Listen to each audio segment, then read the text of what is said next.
This week in CIST 1530 Web Graphics 1, we're going to look at Chapter 5, Quick Fixes. Some of the things that we'll be doing in this lesson include removing red eye from an image, brighten an image, adjust the features of face. We're going to combine images to complete our panorama, crop and straighten an image and fill the resulting empty areas. We'll blur the background of an image using the iris blur. You're going to merge two different images to expand the depth of field. We're going to apply optical lens corrections to a distorted image, remove an object, and fill in the empty space. And we're also going to adjust the perspective of an image to match another image. You'll have quite a few starting files that you'll be using for this lesson. I've got most of them open up as you'll be working through different files this week. First thing we're going to do is we'll start with fixing red eye. Now, red eye nowadays is not something that, depending on your quality of camera, not as big as an issue as it used to be when the Polaroid days, where every image had red eye. But it's still something that you will run into and will need to be fixed. And so the first thing you want to do is you want to save your red eye start file as red eye working.psd.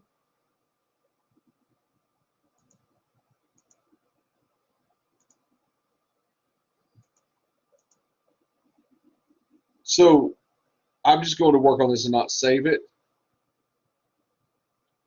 So what I'm going to do is I'm going to zoom in on my problem, the area that I want to correct. And so I'm going to remove this red area between this woman's eye.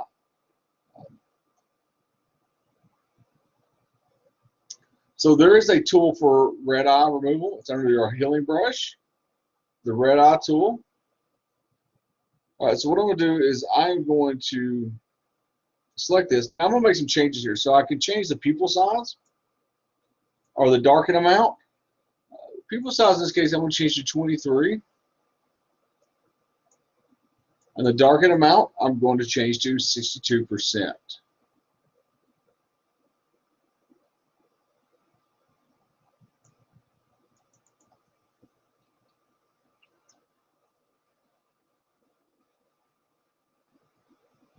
Now I'm going to click the pupil. You're going to see that that's it. Simple as that. You set your options and you click the area. Once again, I just click the area that I want to remove the red eye from.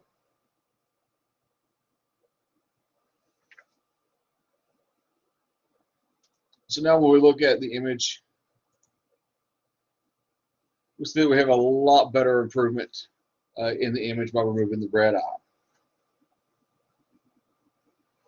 Now, we're going to continue working on this woman's photo here.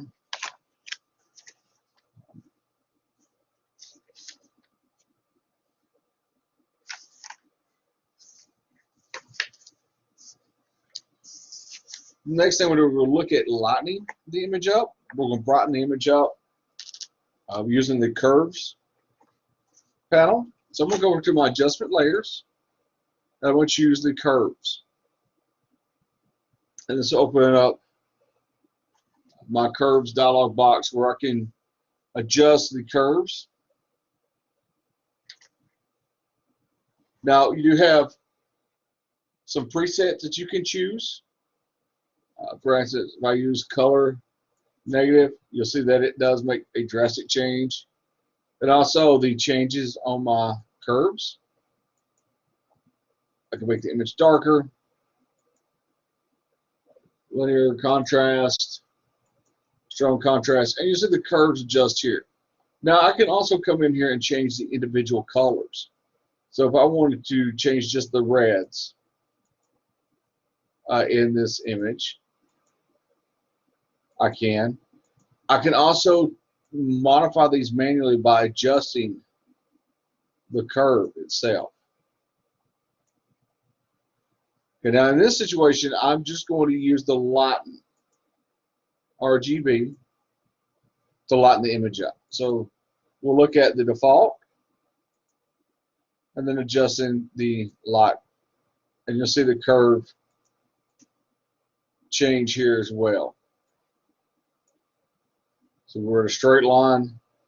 When we adjust the lighten, you see that we do have a little bit of a curve. This is something you can do manually. You can also use the presets.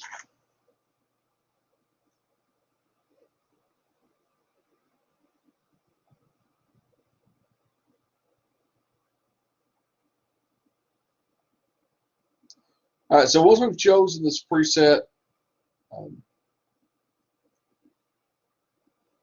we can also use these options down here. So this was the adjustment affects all the layers below.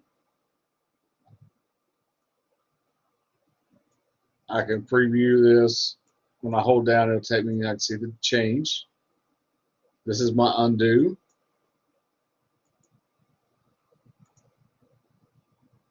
And the visibility allows me to cut the visibility of this layer, adjustment layer, on and off.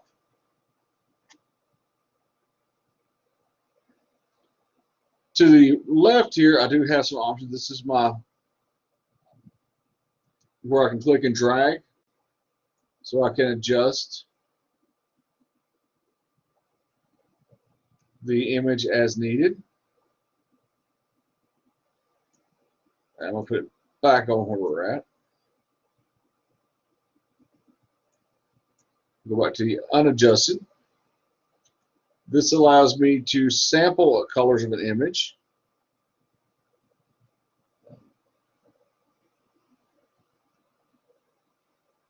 This allows me to sample the image and set a gray point. The next one is going to allow me to sample an image and set a white point, and then I can edit the points to modify the curve. So I can also click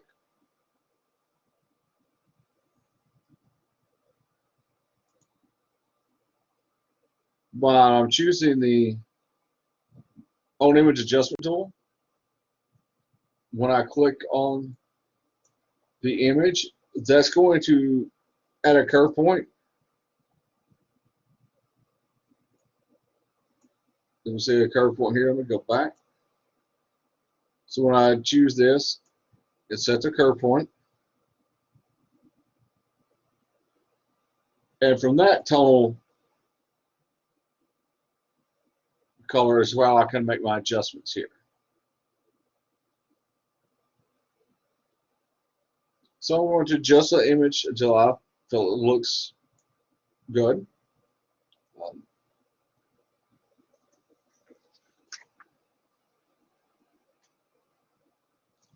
Then it wants me to flatten the image.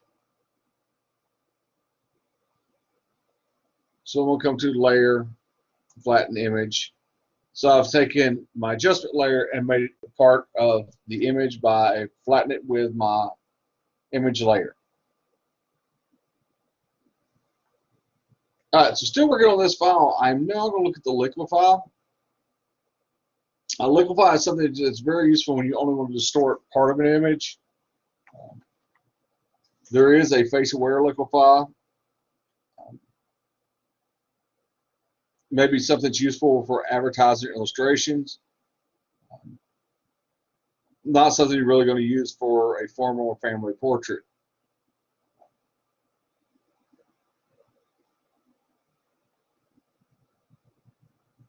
This is something that's going to be new to the current version of Photoshop.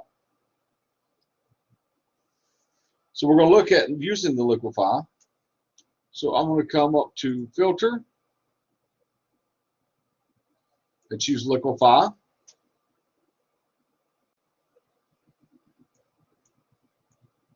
So in my Liquify dialog box, I do have my properties set over here. I do have other options on this tool panel. I have a forward warp tool. I have a reconstruct tool, smooth tool, twirl clockwise, pucker tool, bloat tool. I can push these pixels to the left. The next two are my freeze mask and thaw mask. With freeze mask, I can paint an area that is not affected by any of my liquefying tool options I choose.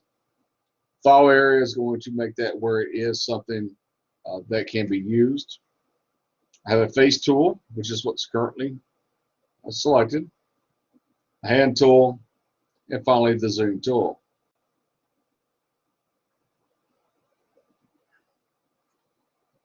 We do have the options over here, face aware, liquefy. So I've got face, I can adjust the eyes, nose, mouth, or the face shape.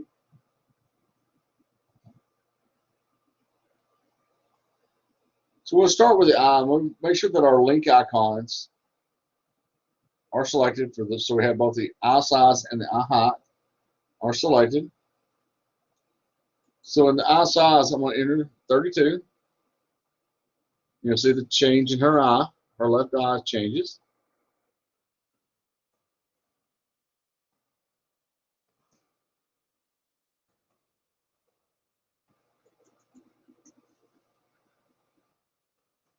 So you can actually change people to give them different size eyes.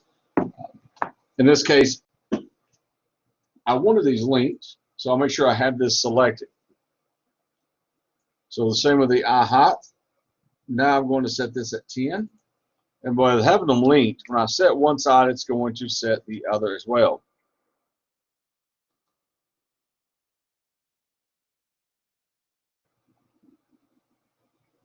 If this link value is not set,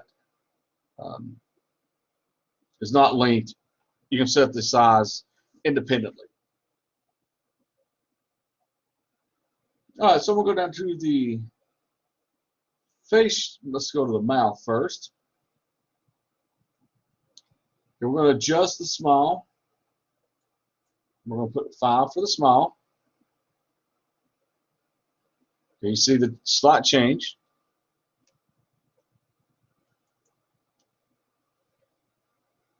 The smile. Let's go with a drastic change. So we've made the smile as 100.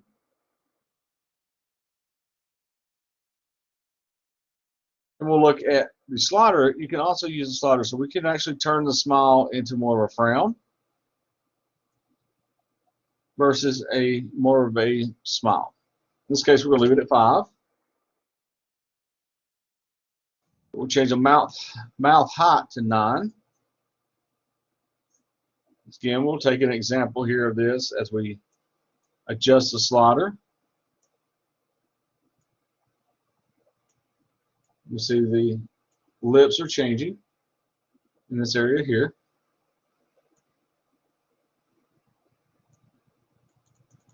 So we're going to put that back at 9,009. You can also work on the upper lip and lower lip independently. So if you needed fuller lips, or if you wanted fuller lips or lower lips, you can adjust these as needed. All right, face shapes is something else we can change. All right, so we want to adjust, let's say we want to adjust the forehead.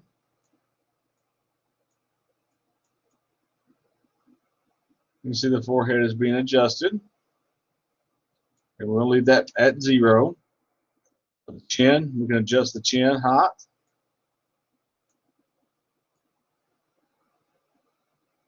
You see the change in chin. The next one is going to be the jawline and the face width. These are the two that we are going to change. So we can change the jawline to adjust the way a person looks. We'll put 40 for the jawline. And the face width, as we adjust this, so we can give them a fuller face, or we can thin the face out. In this case, we're going to put the face width at 50.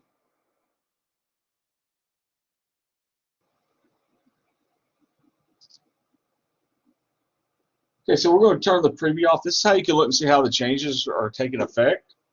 So I'll click this. This is our original, and this is how the image, we've adjusted this.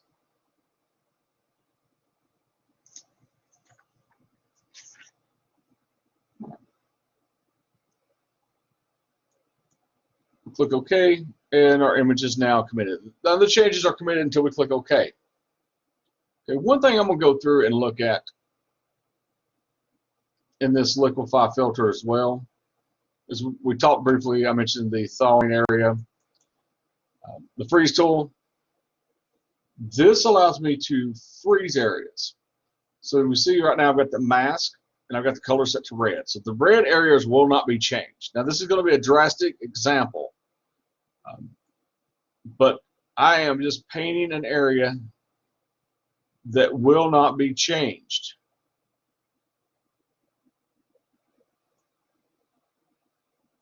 So I'm going to use my forward warp tool. You can see that I'm warping out the images. Now when I go over the area that's frozen, that area is not changed. You'll see that in this drastic example, that area stays the same. To thaw this area, to make this where I can now change it, I would use the thaw tool.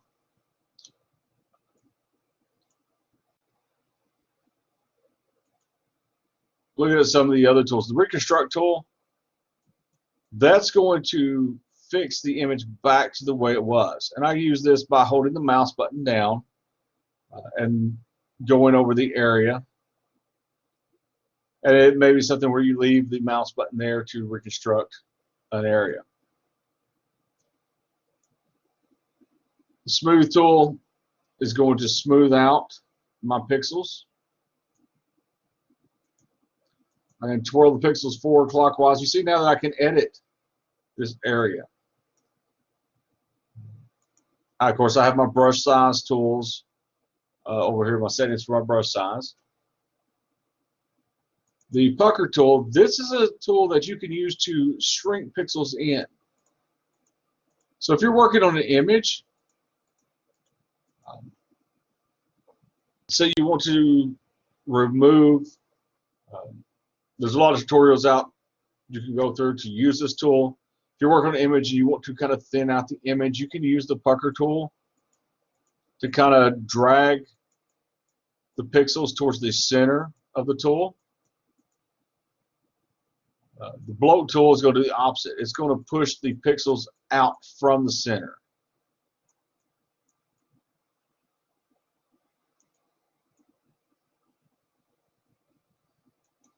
Push left tool is going to let me push the pixels to the left.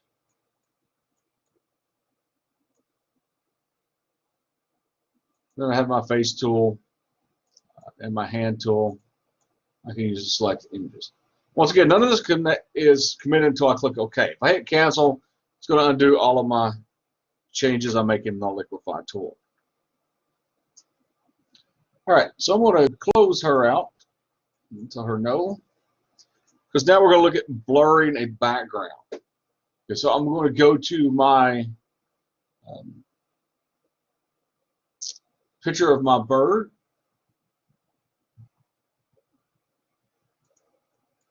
I don't think there he is. All right, so in here, I'm going to use this image. I'm going to take it and I'm going to blur the background.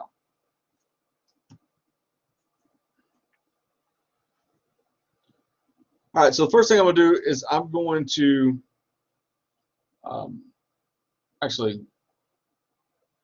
going to convert this to a smart object. And if you open it just as a normal JPEG and not open it through Bridge as a smart object, you can always right-click and choose to convert to smart object.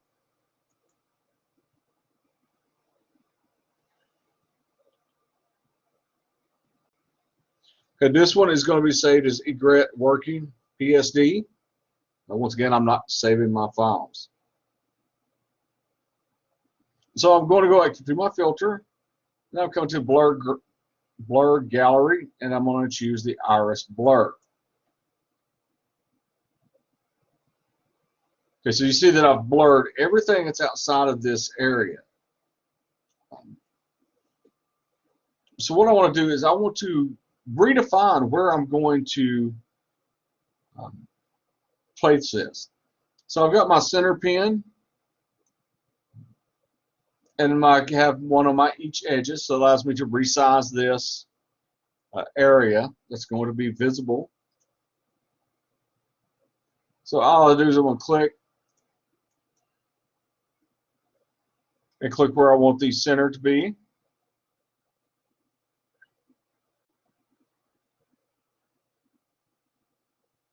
And then when I click the edges, I can draw this in.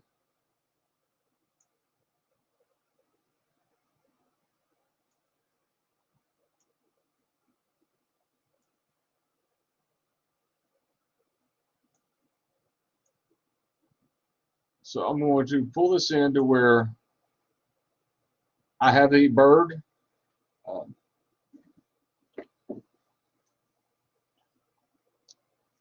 Now, I can still adjust these by pulling these inside pins out. You'll see that the bird now comes more in focus. Once again, if I want to bring the entire bird into focus,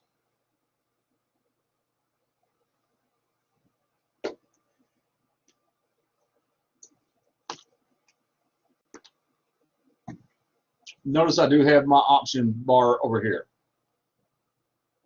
where I can add different types of effects, change the light range, change the blur radius.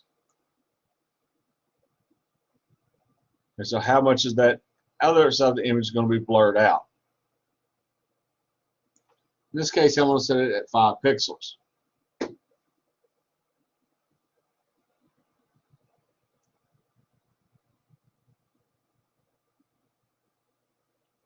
So I'm going to apply this. I'm going to click OK. All right, now I can still apply the blur or make adjustments to the blur. So if I decide, maybe I need to change this, I can double click in the layers panel and then make adjustments to the image. And then we'll click OK. Now if I decide, hey, I don't like this, I can still cut this blur off or reapply it. Give you an example of a more dramatic. So if I decide I don't like the blur, I can always turn it off.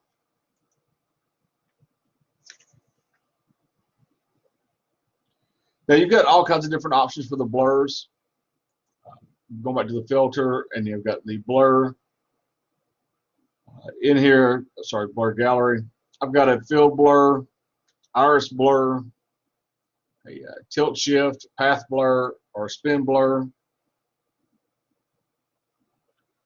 Field blur is going to apply gradient blur to areas of the image. And it's going to be defined by the pins you create and whatever settings you specify.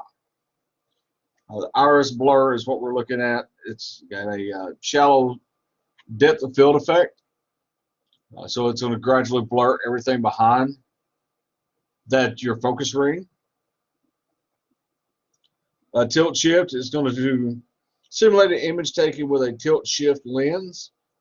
So the image is going to have a very shallow depth of field, and the focus point is in the distance. Path blurs will create a motion blur on a path that you draw. You can control the shape and the amount of blur.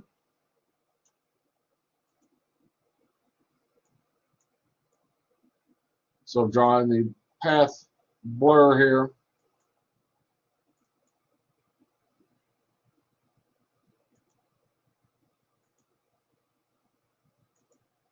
So you draw your path. You see how everything is getting blurred behind it. Once again, this is going to be a more dramatic example.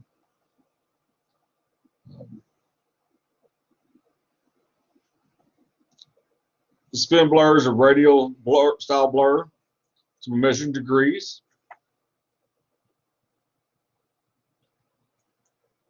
So you got all kinds of different options in the filter gallery that you can use to enhance your image. One word of caution is to be careful. You don't want to overdo your images with galleries and make them look unrealistic.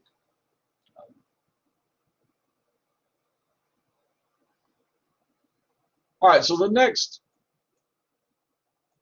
thing we're going to look at is the panorama. So we see our skylines that I have opened here.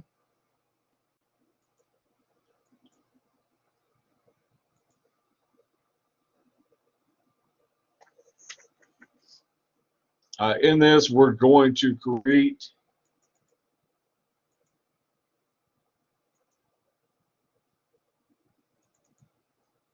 this image here. So we're taking these 4 images and combining them into one panorama. The name of your file will be skyline_end.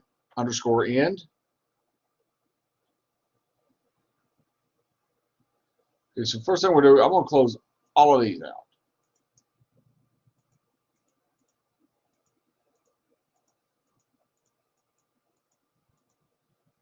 So I have no files open in Photoshop. So in here, I'm going to choose File, and I'm going to choose Automate. And in here, I'm going to choose Photo Merge. Now this is going to open up my box for me to select files.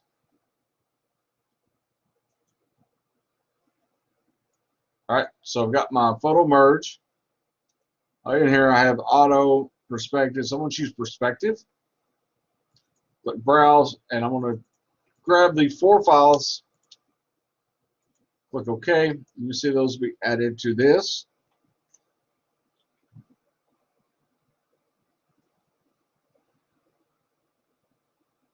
Down at the bottom, I want to make sure I blend the images together. And I'm going to remove the vignettes. The geometric distortion correction is going to be applied. And then I'm going to content aware fill the transparent areas. All right, so the blend image together. This is going to blend the images based on the borders, the optimal borders between them. So instead of just creating a simple rectangular blend, it's going to blend these images together. The vignette removal, it's going to perform exposure compensation in the images with darkened edges. Geometric distortion correction, it's going to compensate for any barrel, pincushion, or fisheye distortion. And the content aware is going to take surrounding pixels and it's going to put those, it's going to fill in the empty areas around the edges of an image. This may take a few minutes to create this. We'll click OK and let it run through the process here.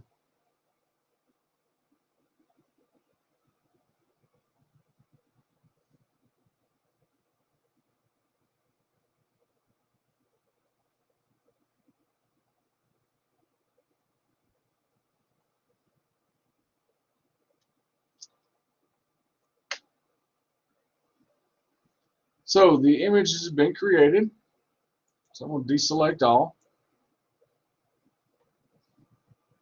And we're going to compare this to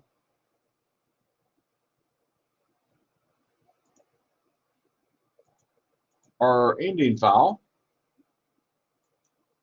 Notice it is a little bit darker in this. So in our file, we're going to look at adding an adjustment layer. First, we're going to go to layer. We're going to flatten this image. So now that the adjustment is going to be applied to all layers.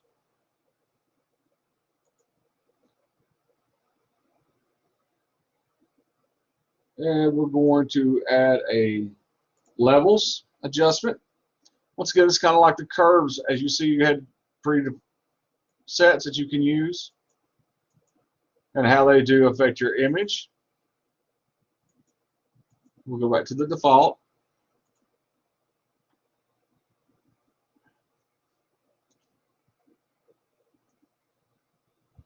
Okay, so we've got different points we can add here. This will add us a black point, a gray point, or a white point. And also when we adjust these sliders, we can see how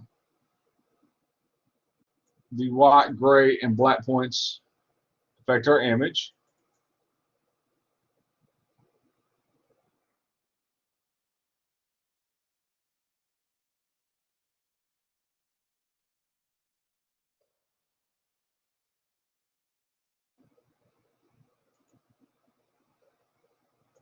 So I'm going to drag that layer out, add another one. So in here, we're going to adjust these. We're going to choose to set a new white point. We're going to click one of the white points and just kind of brighten the image up a little. So that's how you create a panorama image. We'll compare it to our ending file.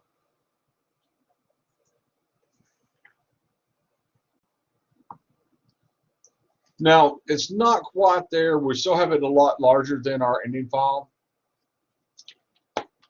So what we're going to do is we're going to crop the image. So once again, we're going to flatten the image. We're going to go choose our crop tool. We get our cropping areas around the edge of the image.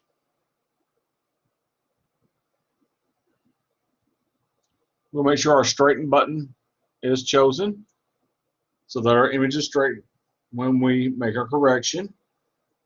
We're also going to make sure the content aware is selected. So now if we have any white space that's in the image after we make our cropping, it will be filled with the content aware.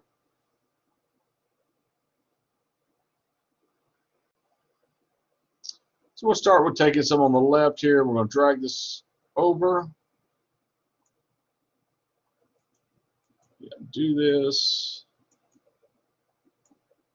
Crop tool, get straighten, content aware.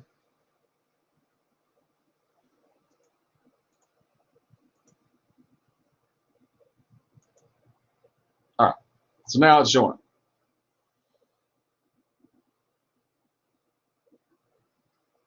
So what we're going to do is we're going to drag and create a straight line that's aligned to the horizontal, to the horizon.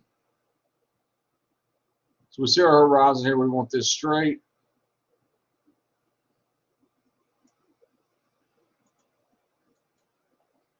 If I click the right button. So now we're going to draw our straight line. So we do have the areas that are transparent where the image has been straightened up.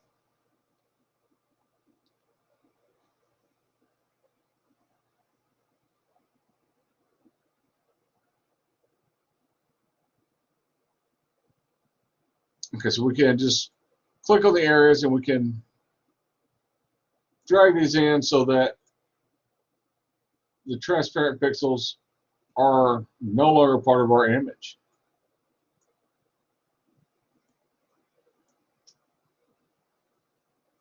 And once we're done, we want to hit the commit button to commit the changes. All right, so we will compare it to our ending file.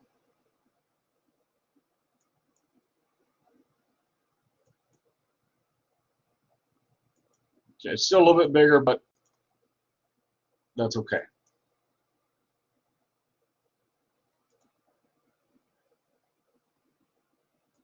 The next file we're going to open up is our column start. And we'll look at the columns end as well to see how our ending document shall look versus our starting document. So we see we got kind of a lens fishbowl type effect here. So we're going to use the lens correction.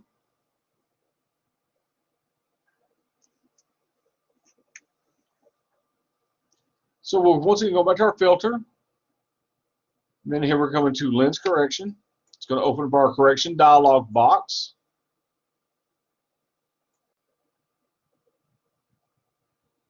And here we'll make sure that the auto scale image is selected. We want to make sure that we show the grid. All right, so we can now see our grid, so we can adjust based on those settings.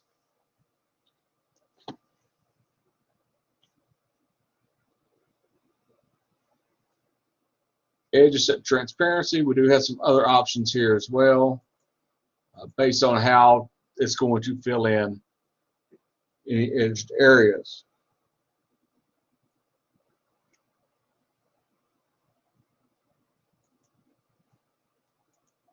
So we're going to set to auto correction. Make sure the auto scale image is selected. We look at the custom tab. This is where we can go in and adjust this settings manually. So we're going to look for the remove distortion. All right, so we'll use this slider. You can see how that when we go negative, it's going to give it more of a bloated look.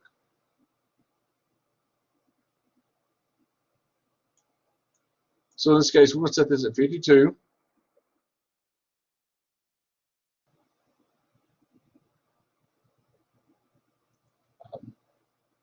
You can just set it with the value in the book, or you can adjust the slider until the columns no longer look distorted. So we're back to 0. Adjusting the slider, you'll see that the columns, when it catches up, can be adjusted so they don't look so distorted by the camera.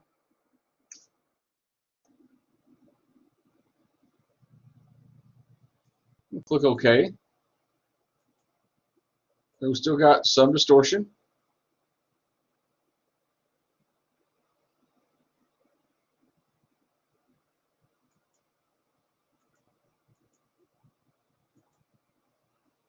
So if we need to adjust the distortion,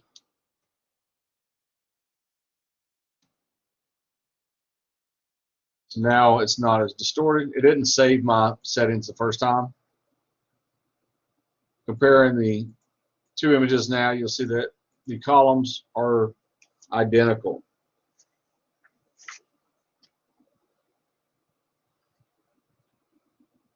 So Photoshop gives you a lot of tools that allows you to automate a lot of these processes. Makes it very easy to automate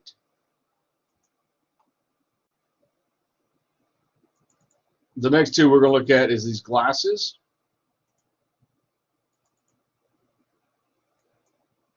So we see that we have some issues with the glasses start versus the way it will look at the end. So what we're going to do is we're going to expand the depth of the field. So see in the starting document versus the ending document, we have got some different masks that are going to be created.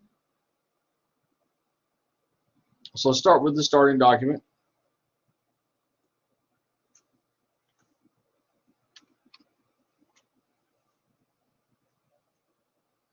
So first thing we'll do is we'll have a beach layer, and we have a glass layer. Okay, so see both of these just have the same image on them. We're going to be removing part of one of these images and on both of these. We're going to mask them out. So we'll start with the glass layer. We're going to hide the beach layer. So we see that in this image, the glass is in focus, the background's blurred. where on the beach layer, the background is in focus and the glass is more blurred. So what we're going to do is we're going to combine these to create a kind of a depth of field type effect.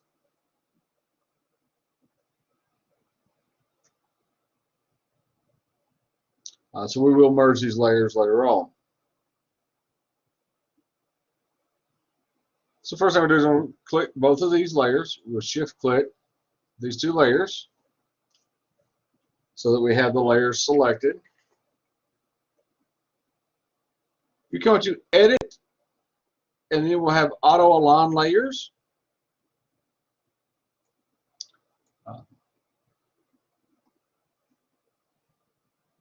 We'll make sure that auto is selected, and we're going to click OK.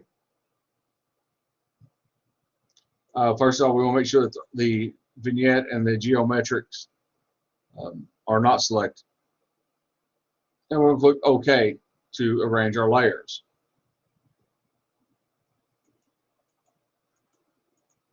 So we'll see that our layers are now aligned on top of each other. They're perfectly aligned. Now we're ready to blend these. So let's go edit, and we'll go to auto blend the layers. We're going to choose that there are stacked images. And we'll click OK and let Photoshop do its thing. Now we see that everything's in focus.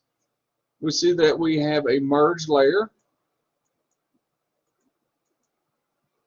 And the out of focus parts of these layers have been masked out. So it's that easy to combine two images, especially since they were taken from the same angle.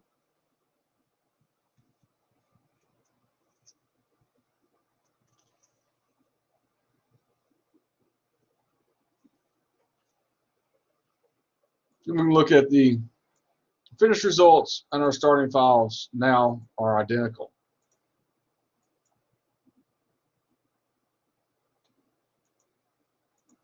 So next we're going to look at the Japanese start, and we'll look at the Japanese garden, and the end. So we see that we have this big rock that we are going to remove using the content aware.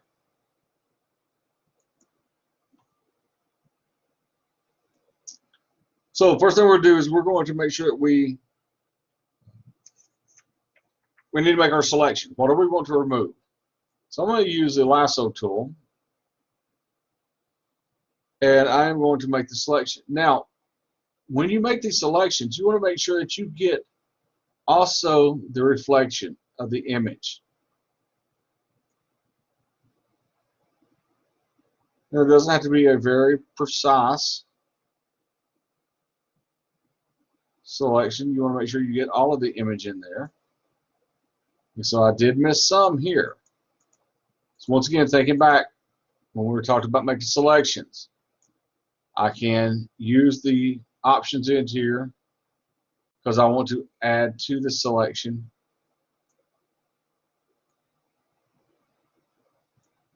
To make sure that is selected, and also can remove items from my selection. So if I want to make sure I clean up, say I want to make sure I get a little bit closer to the rock in some of this place, I can use the remove from and the add to selection to modify my selection so I get a better idea of what I'm getting. So in here I'm going to go to File and enter. I'm going to Edit, and I'm going to use the Content Aware fill. All right, so this is going to bring me to my Content Aware dialog box. In here I have my brush tools that I can use. I have my sampling area. This is my Content Aware fill options. Over here, I do have my preview zoom where I can zoom in and out. And then I have my reset or my OK, apply, or cancel options.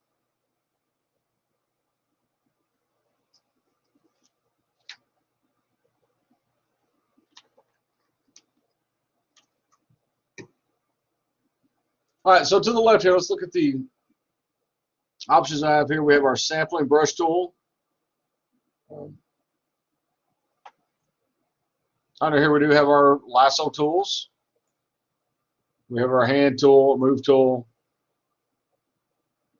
and then we have our zoom tool.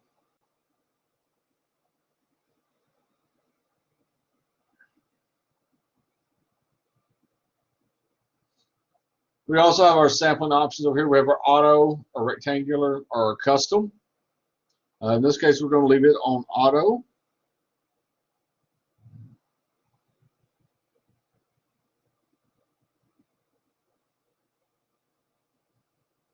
So I'm going to use my sampling brush. I do have my resizing for my brush to add the overlay layers. I can change the size of my brush here as well. So I'm going to set the brush size about 175 pixels.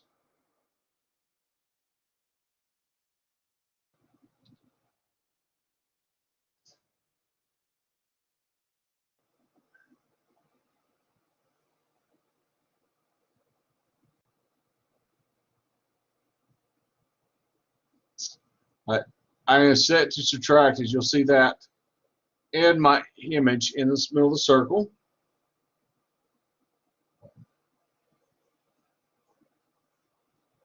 So in here, I'm going to paint over unwanted areas that I want to exclude from the sampling areas.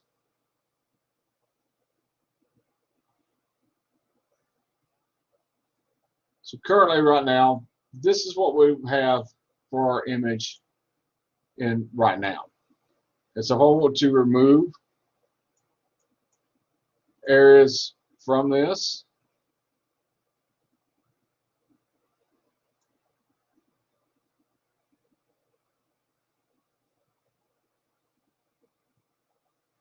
or I can add areas for this as well.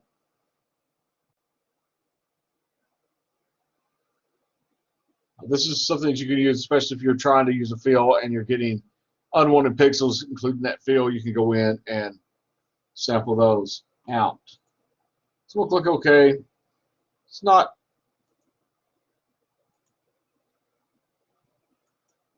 nowhere near perfect. In this case, it was a very quick selection, very quick use of the tool.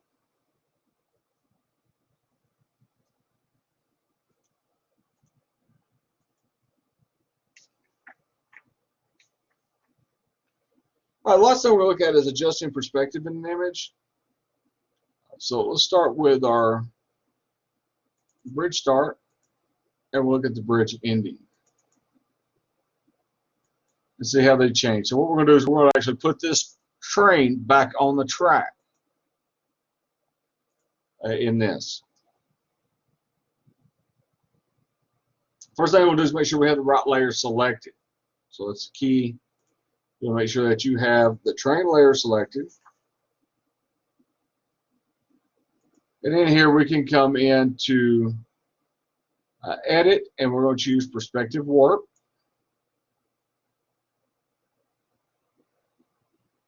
All right, so we see here we have different steps that come up. So one is click and drag to define the planes, and we snap two or more planes together to define corners.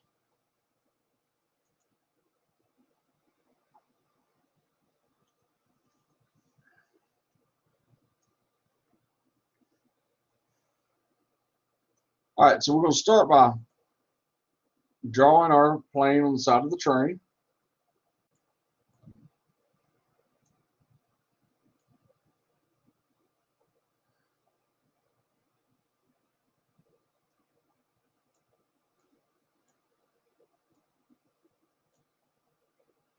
So we're going to adjust this till we get the actual train in.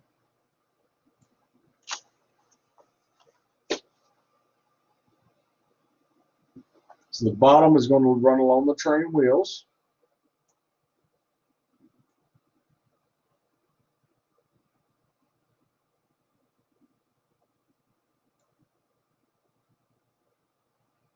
We'll have the top close to the caboose.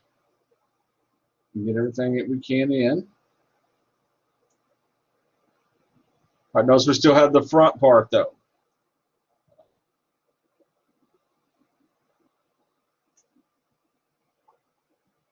So in here we're going to draw another plane.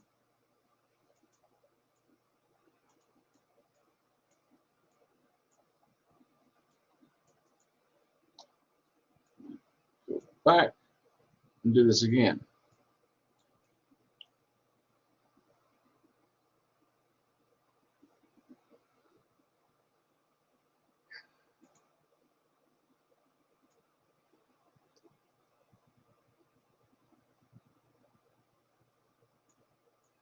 So we'll readjust this.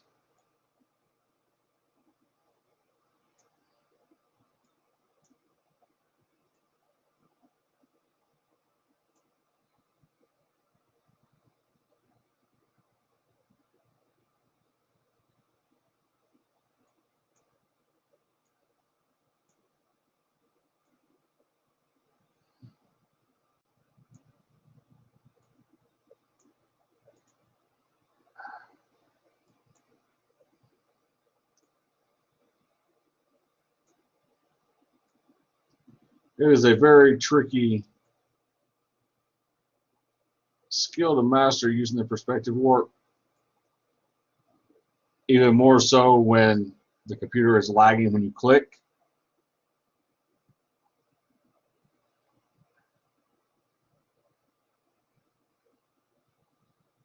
So I'm going to draw the second quad in front of the train.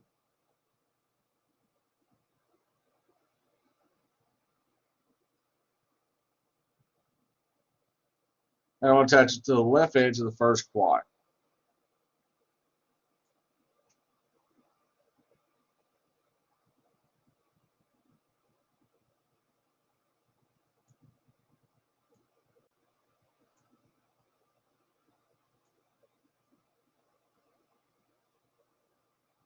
All right, so the entire train is now in these quads.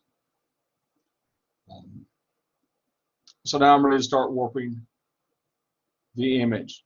So you go up to the top. I'm going to make sure the warp option is chosen. You see it says move the warp pins to manipulate the perspective.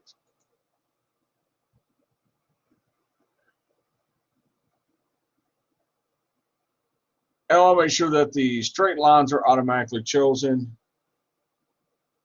Here to automatically straighten the vertical lines.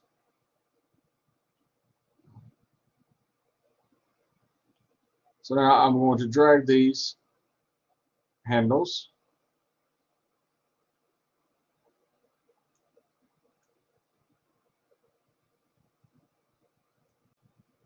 so it appears that the train is on the track.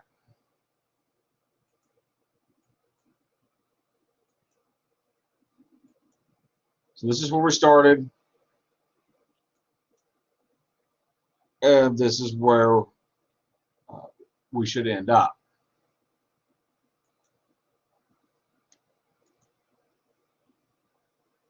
Now, once you're satisfied with it, you would make sure that you use the commit button, the check mark that's on your option bar, which I didn't do when I clicked off of it.